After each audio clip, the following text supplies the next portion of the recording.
Bismillahirrahmanirrahim. Alhamdulillahirabbil alamin. Wa bihi nasta'in ala umuri waddin. Wassalatu wassalamu ala asrofil anbiya'i wal mursalin wa ala alihi wa sahbihi ajmain, amma ba'du. Pada kawan-kawan semua, alhamdulillah pada kesempatan yang berbahagia ini giliran kelompok kami yang akan memberikan materi tentang distribusi bentuk-bentuk pasar dan kegiatan perdagangan. Kelompok kami ini terdiri dari 3 orang, yaitu Siti Asna, Putri, dan saya sendiri. Materi yang hari ini yaitu bagian dari tema pengantar ekonomi, yaitu distribusi bentuk pasar dan kegiatan perdagangan. Materinya sudah saya berikan, Ibu. Pertama saya akan membahas masalah distribusi.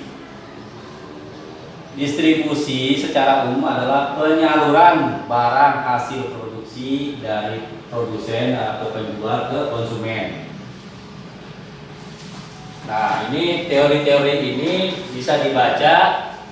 Yang pertama menurut Teguh Kurdiarto bahwa distribusi merupakan kegiatan pemasaran yang berusaha memperlancar serta mempermudah penyampaian produk, barang atau jasa dari produsen kepada konsumen. Terus kegiatan distribusi ini adalah menyampaikan produk dari produsen ke konsumen tepat pada waktunya dalam kondisi baik barang-barangnya, tepat waktu, serta tersedia di tempat di mana konsumen ingin membeli. Sistem distribusi ini ada 2, yaitu langsung maupun tidak langsung.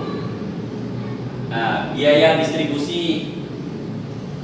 Jadi penggolongan biaya distribusi itu meliputi pertama biaya langsung penjualan atau direct selling. Yang kedua biaya periklanan, biaya transportasi, biaya perundangan dan penyimpanan, dan biaya distribusi umum. Lalu selanjutnya metode distribusi. Metode distribusi atau umpamanya disebutnya 3 strategi. Pertama, distribusi secara intensif, selektif, dan diskursif. Faktor-faktor yang mempengaruhi saluran distribusi. Pertama, kita lihat dari kondisi produk. Produknya bagaimana? Apakah tahan lama, kuat, sampai berapa bulan? Terus produk yang berukuran besar, ini harus dibedakan antara kita mengirim barang yang penjual produknya itu ringan seperti botol atau umpamanya botol-botol plastik, itu kan besar barangnya tapi ringan, itu harus juga dihitung. Jadi beda antara kita ngirim barang yang berat tapi kiloannya ringan, beda dengan pengiriman botol yang barangnya ringan tapi hitungan kilonya jadi berat, karena hitungannya publikasi kalau botol. Terus produk yang tidak distandarisasikan, maksudnya produk ini sesuai dengan SNI. Kalau SNI kan kalau kita ngatur barang izin dari SNI itu kan ada pengaturan umpama dari izin kelayakan, izin penempatan, izin angkut barang. Nah itu kan semua tercantum di label SNI. Terus produk yang memerlukan pengetahuan atau jasa perawatan itu juga berpengaruh dalam distribusi. Yang terakhir, produk unik yang nilainya tinggi kerap kali dijual lewat wiraniaga daripada lewat pedagang. Contohnya umpamanya kalau pas datang langsung, karena nilainya tinggi, nggak lewat perantara lagi, jadi langsung.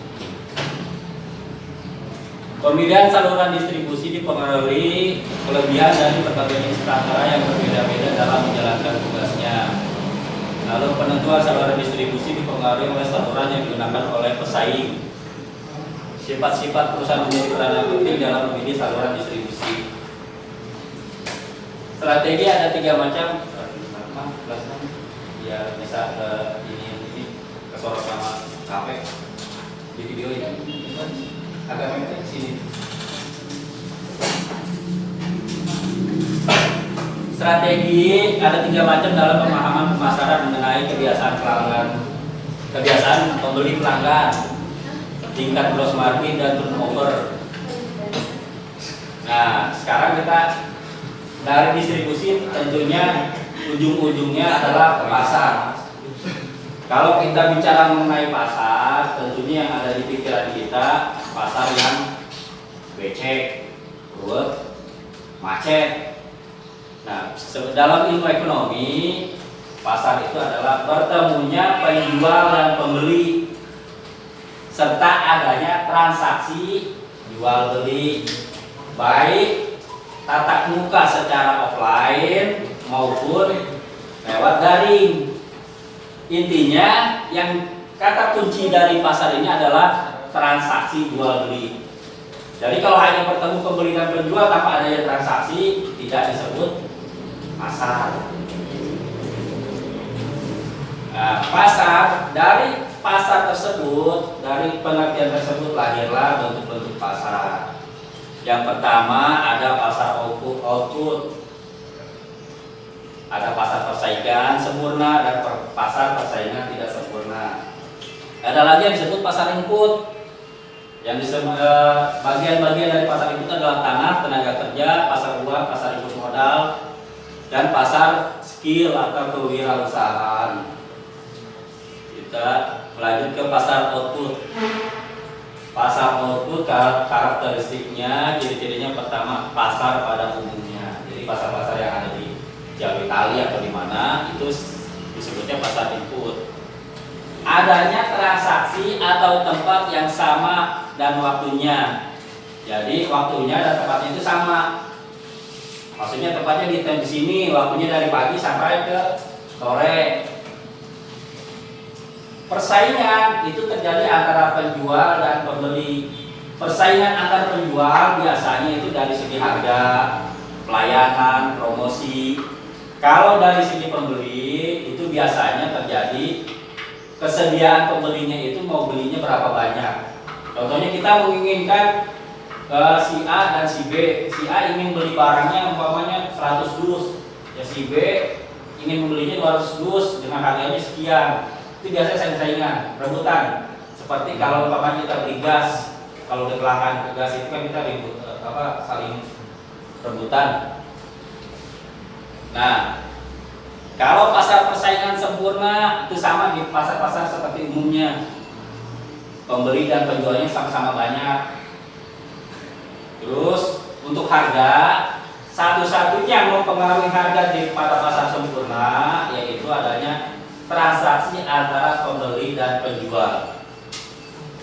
Barang yang dijual itu bersifat homogen atau sejenis. Sayur mayur semua.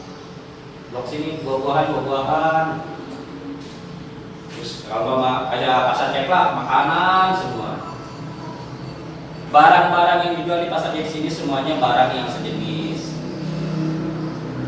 Kelebihan pasar persaingan sempurna. Kelebihan pada pasar persaingan sempurna ini, pertama penjual tidak bisa menaikkan harga sesukanya.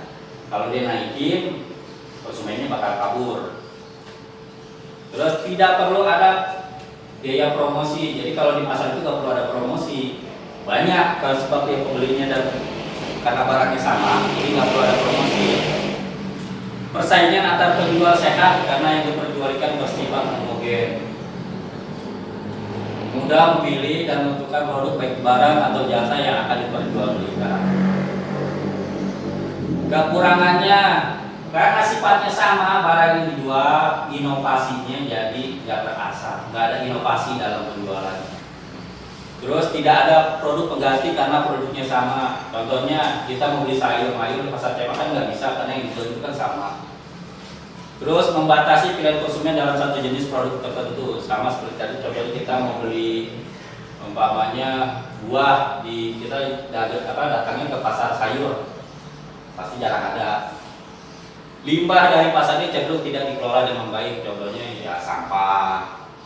Banyak kalau di pasar-pasar sampahnya itu tidak dikelola dengan baik. Nah, pasar persaingan tidak sempurna. Ciri-cirinya pertama, jumlah penjualnya sedikit, pembelinya banyak. Tuh. Terus yang dijual oleh produsen itu barangnya sama. Jadi ada beberapa perusahaan menjual barangnya sama, tapi pembelinya itu sedikit, pembelinya banyak. Tapi yang diperjualbelikan penjual itu sedikit. Cuma ada perusahaan A, B, C, D, tapi barangnya sama semua. Itu maksudnya. Penjual dapat leluasa menaikkan harga karena hanya ada beberapa perusahaan. Jadi penjual atau produsen bisa menaikkan harga sesuka hati mereka. Terus adanya faktor penghambat teknis dan penghambat legal. Maksudnya penghambat teknis itu kalau kita masuk ke pasar tersebut atau ke produk tersebut tentunya ada kendala-kendala yang utama. Pertama modal, yang kedua nama, karena perusahaan mereka kan sudah besar. Kalau penghambat legal artinya perizinannya untuk masuk ke pasar tersebut itu susah. Nah, pasar yang termasuk dari pasar persaingan tidak sempurna itu pertama adalah pasar monopoli. Bukan monopoli mainan ya. Pertama, hanya terdapat satu perusahaan. Yang kedua, tidak ada produk pengganti. Adanya hambatan untuk memasuki industri tersebut. Harga ditentukan oleh perusahaan penjual, promosi iklan tidak diperlukan. Contohnya PLN. PLN merupakan termasuk dari perusahaan yang masuk ke dalam pasar monopoli. PLN, Gas, Telkom, nah itu termasuk dari masuk dia ke pasar monopoli. Kenapa? Karena PLN itu kan hanya satu yang mengurusi listrik di Indonesia. Tidak ada produk pengganti. Tidak ada produk perusahaan pengganti selain PLN itu siapa? Kan nggak ada, kita belum nemu. Kalaupun mengganti, paling kita pakai alternatif bahan bakar lain, lilin, lampu patroma, kalau gitu. Genset. Adanya hambatan untuk memasuki industri tersebut. Jika kita mau masuk ke industri kelistrikan, itu nggak bakal bisa.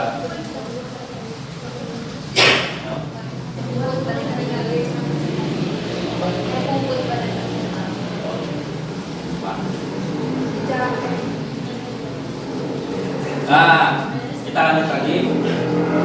Adanya hambatan untuk memasuki industri tersebut. Pemerintah dalam hal ini telah memberikan mandat kepada PLN untuk mengurusi listrik negara. Jadi kalau kita mau masuk industri kelistrikan, ya, sulit rasanya. Harga ditentukan oleh perusahaan penjual. Jadi harga tarif biaya listrik itu diatur oleh PLN sendiri. Kita masyarakat tidak bisa berbuat apa-apa selain mengikuti mahal memang. Promosi iklan tidak diperlukan. Promosi untuk PLN ya, gunakan PLN itu tidak diperlukan. Ada pun iklan paling hanya batas sosial, ya, layanan masyarakat. Kelebihan pasar monopoli karena hanya dipegang satu perusahaan. Pertama berarti keuntungannya untuk menciptakan dan meningkatkan kualitas produk. Yang kedua, efisiensi usaha berskala besar. Efisiensi ini dapat dilakukan melalui spesialisasi pekerjaan, pembelian bahan baku dalam jumlah besar, penggunaan teknologi massal dan sebagainya. Karena untungnya ke cuma satu, jadi uangnya itu bisa buat untuk masyarakat juga. Kekurangannya hanya menguntungkan satu perusahaan saja. Perusahaan dapat mempermainkan harga, tadi kembali kepada harga PLN, karena saking naiknya mau nggak mau masyarakat mengikuti harga tersebut. Tidak ada pilihan bagi masyarakat untuk mencari produk lain. Yang kedua, yang termasuk pada pasar persaingan tidak sempurna adalah pasar oligopoli. Ya. Yang dimaksud dengan pasar oligopoli adalah pasar yang hanya penjualnya itu beberapa saja. Pembelinya banyak, barangnya sama, tapi beda corak, beda desain, beda apa, beda. Perusahaan oligopoli perlu melakukan iklan atau promosi. Kenapa? Karena ada perusahaan saingan. Contohnya apa? Kita tahu ini Indosat, Telkomsel, barangnya sama-sama kartu seluler. Terus ada juga semen, ada semen 3 roda, semen Holcim. Tapi pembelinya yang butuhkan ini banyak. Terus pasar software, ada Windows 10, ada macOS. Ini pembelinya banyak, tapi yang jual perusahaan itu cuma sedikit.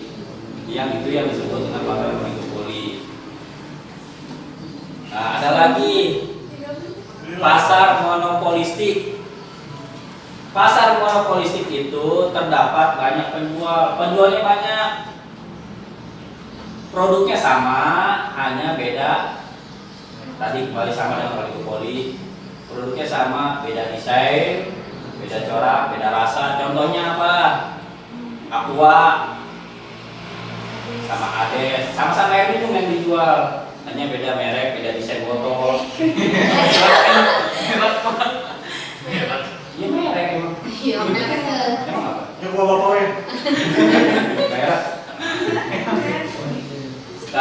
Ini Indomie sedap. Terus perusahaan yang punya sedikit mempengaruhi harga karena barangnya sama, pembelinya juga sama. Mau nggak mau perusahaan itu tidak bisa seenaknya memainkan harga. Tidak ada hambatan untuk memasuki industri tersebut. Jadi kalau kita masuk ke pasarnya air minum, kita bisa bebas. Pasarnya mie juga bebas. Penggunaan promosi penjualan sangat efektif karena ini berkaitannya dengan saingan. Jadi semakin bagus promosi, makin kenal. Contoh pelopor utamanya itu kan Aqua. Jadi kalau kita beli air minum, pasti nyebutnya bilang Aqua. Kelebihan pasar monopolistik, konsumen terpenuhi kebutuhannya dan bebas memilih. Jadi terserah kita, terserah konsumen mau milih apa, mau Aqua, Ades, atau yang lainnya. Terus kurangnya inovasi dari produsen. Ya paling begitu. Ketika ada satu lagi, umpamanya Indomie nyiptain umpamanya yang rasa Korea, ada lagi yang sama. Produsen akan mendapatkan keuntungan yang maksimal. Konsumen cenderung selektif dan loyal terhadap suatu produk. Kelebihan pasar monopolistik, tingkat persaingan antar produsen tinggi. Modal yang harus dimiliki cenderung banyak bila ingin masuk ke dalam pasar